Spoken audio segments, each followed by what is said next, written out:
नमस्कार विद्यार्थी मित्रांनो. राज्यसेवा पूर्व परीक्षा आता काय झालेलं आहे, तांत्रिक आणि राज्यसेवा अशी एकत्र झालेली आहे. म्हणजे आपल्याला राजपत्रित परीक्षा सुद्धा याला म्हणले जाते. गॅझेटेड एक्झाम आता राज्यसेवेची पूर्ण एकत्र झालेली आहे.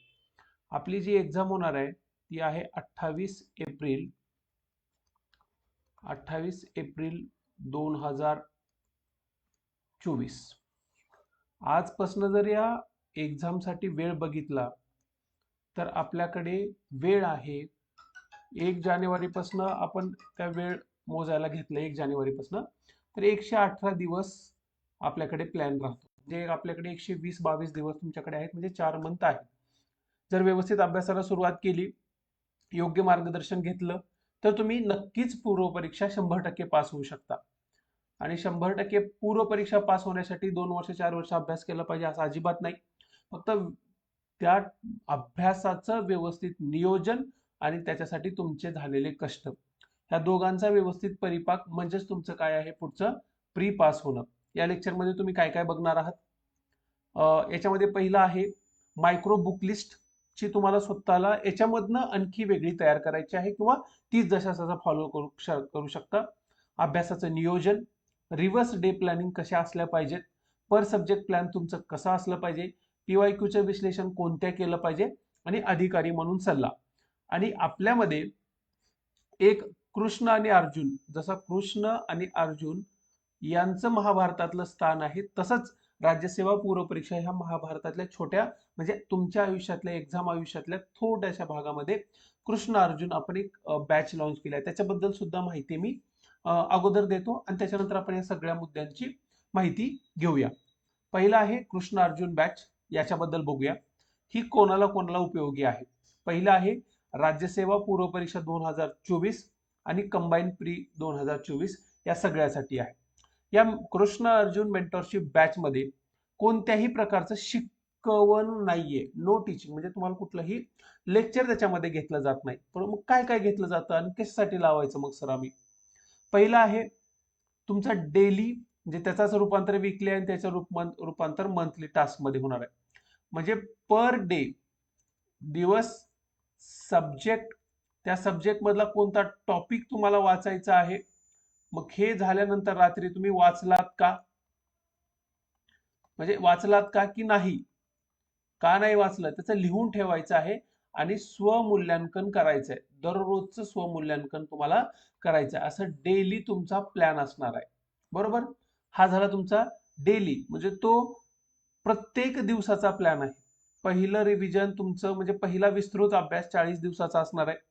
त्याच्यानंतर 28 दिवसांचं तुमचं थोडं स्पीड पुढच्या घेरमध्ये तुम्ही जाणार आहात. त्याच्यानंतर 18 दिवस, त्याच्यानंतर 12 दिवस, असं तुमचं हे अभ्यासाचं नियोजन प्रत्येक सब्जेक्टचं करून देणार आहे. राऊंड पहिला, राऊंड दुसरा, राऊंड तिसरा, त्याच्यानंतर राऊंड चौथा, त्याच्यानंतर सेमी फायनल रिव्हिजन आणि फायनल रिव्हिजन, असं तुमचं टोटल प्लॅन असणार आहे, बरोबर. म्हणजे तुमच्याकडे टास्क आहे दररोजचा. आता टास्क दिला, मग त्याच्यानंतर तुम्हाला सोडून दिलं का, मेंटॉर आहे तुम्हाला, म्हणजे मेंटॉरशिप आहे. हे तुम्हाला दिलेले जे दिवस असतात, तुम्हाला ठरलेला एक दिवस असतो, 5, 6 किंवा 7 दिवस, याच्यापैकी एक दिवसानंतर तुम्हाला कॉल येतो, शेड्यूल कॉल असतो. कॉल कधी येणार, आदल्या दिवशी प्रायव्हेट जो ग्रुप असेल त्याच्यावरती नावं येतात की या विद्यार्थ्यांना उद्या कॉल येतील. म्हणजे तुम्हाला कळालं की आपल्याला उद्या कॉल येणार आहे. त्याच्यानंतर तुम्हाला जेव्हा कॉल येईल त्याच्या 1 तास अगोदर, किंवा 1 तास अगोदर, मिनिमम 1 तास अगोदर तुम्हाला एक मेसेज येतो की तुम्हाला या वेळेत कॉल येईल, या वेळेत कॉल येईल. आणि तुम्ही मागच्या 7 दिवसामध्ये काय काय केलंय याच्यावर तुम्ही जे लिहून ठेवलेलं आहे त्याचा फोटो काढून पाठवून द्या.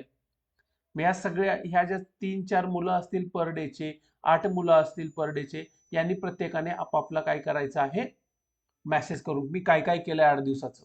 त्याच्यानंतर तुम्हाला कॉल येईल, त्या कॉलमध्ये तुम्हाला काय काय, पहिला तुम्ही काय केलंय ते चेक केलं जातं. म्हणजे तुमच्याकडनं जे दिलंय ते उत्तरदायित्व तुम्ही व्यवस्थित फॉलो केलं का हे चेक केलं जातं.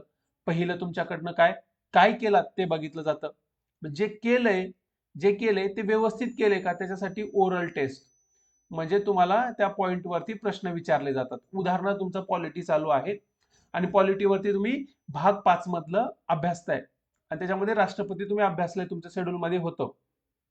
मग मी सगळ्यांना सांगतो ती राष्ट्रपतींची पात्रता विचारतो, त्याच व्यक्तीला कॉलवरती, फोन कॉलवरती त्यांनी ती सांगायची आहे. मग त्याला एक दोन कलम विचारले जातील, म्हणजे त्याचा अभ्यास हा व्यवस्थित परीक्षेच्या अनुषंगाने होतोय का, हे सुद्धा चेक केलं जातं. म्हणजे तुम्हाला या कॉलमध्ये प्रत्येक दिवसाचं उत्तरदायित्व तुम्हाला द्यायचं आहे. याच्यामुळे काय होईल, तुम्हाला पहिलं टेन्शन असेल की अरे आज दिवसाचा काय आपला प्लॅन आहे, तो व्यवस्थित पूर्ण झालाय का, तो करावा लागेल. तो प्लॅन कसा असेल तो आपल्या टेलिग्राम चॅनलवरती जाऊन बघू शकता. एक 20-22 दिवसाचा सॅम्पल प्लॅन आपण त्याच्यावरती टाकलेला आहे. बरोबर. बॅच बाबत इतर सर्व माहितीसाठी आणखी तुम्हाला या नंबरवरती कॉल करू शकता, मेसेज करू शकता, किंवा तुम्हाला जे काही टेलिग्राम व्हॉट्सअप याच्यावरती करायचं ते करू शकता. आणखी जे काही प्रश्न असतील ते त्याच्यामध्ये बघूया. पुढचा या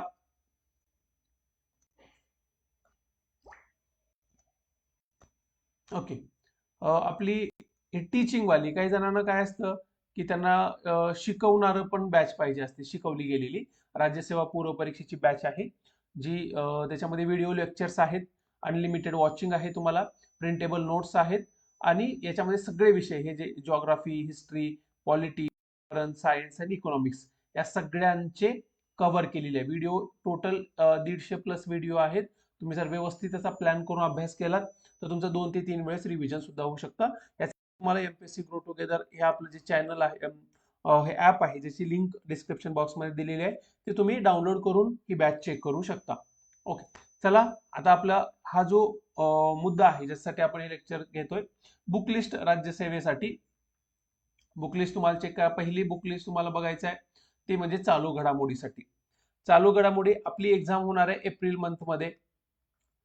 मग जवळपास 1.5 म्हणजे 1/4 सव्वा वर्षाचं तरी तुम्हाला काय करावं लागणार आहे, चालू घडामोडी कराव्या लागणार आहेत. मग त्यासाठी आता डिसेंबर आणि जानेवारी या 2 मंथ मध्ये पूर्ण लोकांच्या काय येतील, वार्षिकी येतील. मग त्याच्यापैकी अभिनव पब्लिकेशन, सिम्प्लिफाईड, स्पॉटलाइट यापैकी कोणतंही जे तुम्हाला योग्य वाटतं, जे तुम्हाला सोपं वाटतं ते उचलायचं आहे आणि त्याला वाचायला सुरुवात करायची आहे. आणि जेव्हा जाधवर सरांचं हे काय होईल, एप्रिलमध्ये एक्झाम असेल तर ते मार्चमध्ये एक प्रिंट काढतील, ती एक प्रिंट तुम्हाला सोबत ठेवायची आहे. डेली तुमचं एवढंच काम आहे की कसं अभ्यास करायचा चालू घडामोडीचा, तो शेड्यूल मध्ये दिलेला आहे, जे तुम्ही चेक करू शकता. इतिहासाच्या बाबतीत प्राचीन आणि मध्ययुगीन या 2 वरती कमीत कमी 7 ते 8 प्रश्न येताना दिसत आहेत. ते कधी कधी अति पण प्रश्न येतात. त्यासाठी तुम्हाला अगोदर काय करायचंय, नवीन 11वीचं जे पुस्तक आहे ते कंपल्सरी वाचायचं आहे. नवीन 11वीचं पुस्तक, त्याच्यानंतर 6वी आणि 7वीचे स्टेट बोर्ड जे जुने आपल्या टेलिग्राम चॅनलवरती आपण अपलोड केलेले आहेत, जे फाईलमध्ये जाऊन तुम्ही बघू शकता. 1 डे म्हणजे तुम्ही 3 ते 4 तास जर बसलात तर 6वीचं आणि 3-4 तासामध्ये 7वीचं पुस्तक वाचून होतं. फक्त व्यवस्थित वाचन करायचं आहे त्याचा. म्हणजे 6वी, 7वी आणि त्याच्यानंतर 11वीचं पुस्तक हे चांगलं झाल्यानंतर ज्याला वाटतं किंवा आणखी करावं त्यानं लुसेंट करू शकता, लुसेंट मधनं करू शकता. परंतु अगोदर याच्यावरती कमांड आली पाहिजे, याच्यातलं कोणतंही तुम्हाला असं चुकता कामा नाही. अगोदर याच्यावर काम करा, नंतर जर वाटलं तर लुसेंट वरती काम करायचं. त्याच्यानंतर आधुनिक भारताचा इतिहास, याच्यासाठी समाधान महाजन सरांचंच पुस्तक करा. का? त्याच्यात 2 रिझन आहेत. एक म्हणजे उद्या आपल्याला ज्यावेळेस मेन्सला जाऊ आपण, राज्यसेवा मेन्स किंवा कोणत्याही मेन्सला, आपलं हेच पुस्तक इतिहासासाठी रेफर करायचं आहे. त्याच्यामुळे आतापासूनच आपण या पुस्तकाचं रेफरन्स म्हणजे वाचायला सुरुवात केलं, 2-3 रिव्हिजन प्रीच्या वेळेस झाले तर मेन्सच्या वेळेस तुम्हाला याला जास्त वेळ द्यायची आवश्यकता पडत नाही. तुम्ही जस्ट रिव्हिजन करून पूर्ण मेन्सचा सुद्धा अभ्यास आताच पूर्ण करू शकता. भूगोल बघा, भूगोल यासाठी तुम्हाला 6वी ते 11वीची जी शालेय पुस्तकं आहेत ही नक्की वाचायची आहेत, ही पहिल्यांदा. त्याच्यानंतर तुम्हाला प्लस म्हणून 11वीचं एनसीईआरटी पुस्तक ज्याला शक्य आहे ते वाचू शकतो, एनसीईआरटी पुस्तक. आणि प्राकृतिक आणि जगाचा भूगोल याच्यावरती बऱ्यापैकी चांगले प्रश्न असतात, 10 प्रश्नाच्या जवळपास जातं. हे तुम्हाला सौदी सरांचं पुस्तक किंवा दीपस्तंभचं पुस्तक या 2 पैकी एक, जे तुम्हाला तुमच्याकडे अवेलेबल असेल, नसेल तर घ्या, जे तुम्हाला सोयीस्कर वाटतं ते वाचायचं आहे. ज्या पुस्तकामध्ये जगाचा भूगोल, जगाचा प्लस प्राकृतिक दिलेला असेल असं पुस्तक एक रेफरन्स बुक तुम्हाला 100% वाचायचं आहे. ज्याच्यातनं तुमचं फिजिकल जिओग्राफी चांगलं झालं पाहिजे, जे मेन्स आणि पूर्व दोन्हीकडे चांगल्या पद्धतीनं कव्हर झालं पाहिजे. हे मराठीतनं पूर्ण झाल्यानंतर एखाद्याला वाटतं की आपलं इंग्लिश चांगलं आहे, वाचल्यानंतर आपलं स्पीडमध्ये समजू शकतं, तर त्या व्यक्तीने 11वीचे एनसीईआरटी 100% वाचून घ्यायचं आहे. 11वीच्या एनसीईआरटीच्या धर्तीवर थोड्या प्रमाणात स्टेट बोर्डचं 11वीचं पुस्तक तयार करण्यात आलेलं आहे. राज्यशास्त्र पॉलिटी हे तुम्हाला कोळंबे सर किंवा लक्ष्मीकांत सरांचं तोंडपाठ झालेलं असलं पाहिजे पुस्तक. पूर्व परीक्षा आणि मुख्य परीक्षेसाठी या दोन्हीपैकी एक तरी पुस्तक तुमचं तोंडपाठ पाहिजे. जे तुम्हाला शक्य आहे ते तोंडपाठ करण्याचा प्रयत्न करा. म्हणजे बऱ्यापैकी चांगलं पाठांतर आणि चांगल्या कन्सेप्ट त्याच्यातल्या माहित असल्या पाहिजेत.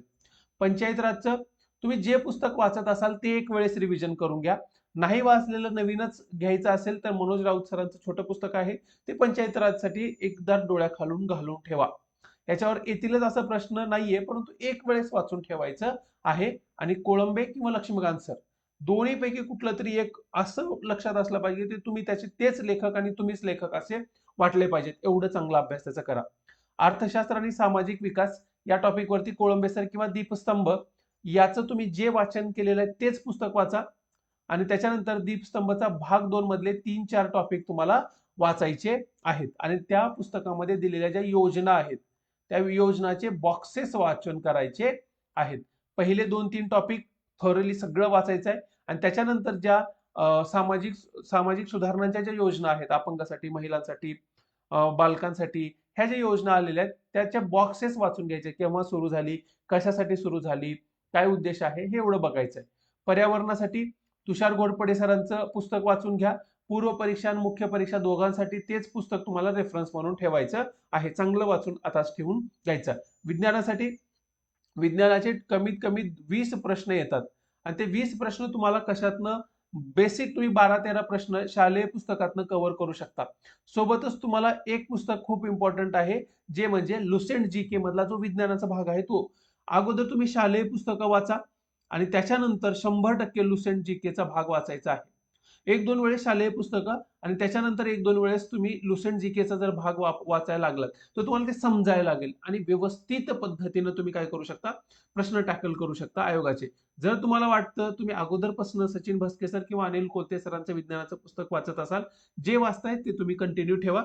परंतु हे 2 कंपल्सरी असणार आहेत. शालेय पुस्तक 8वी 9वी 10वी आणि तुमचं लुसेंट जीकेचं पुस्तक.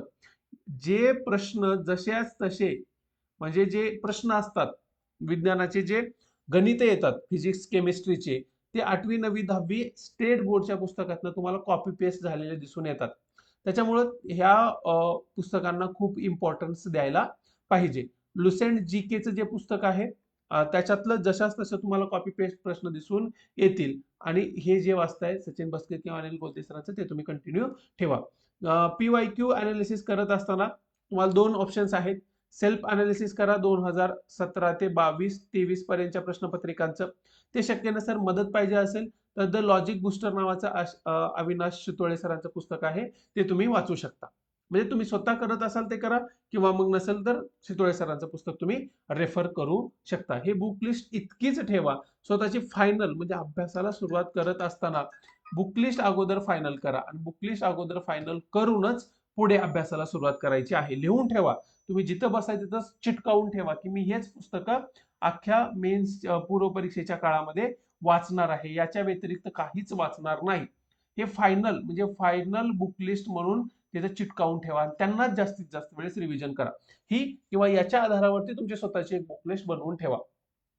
अभ्यासाचं नियोजन जे आम्ही आमच्या मेंटरशिप बॅच मध्ये दिलेलं आहे तेच सांगतो. राऊंड ठेवलेले आपले 4 राऊंड आहेत सुरुवातीला. त्याच्यानंतर सेमीफायनल रिव्हिजन आणि फायनल रिव्हिजन अशा 2 प्रकारच्या रिव्हिजन आपण ठेवलेल्या आहेत.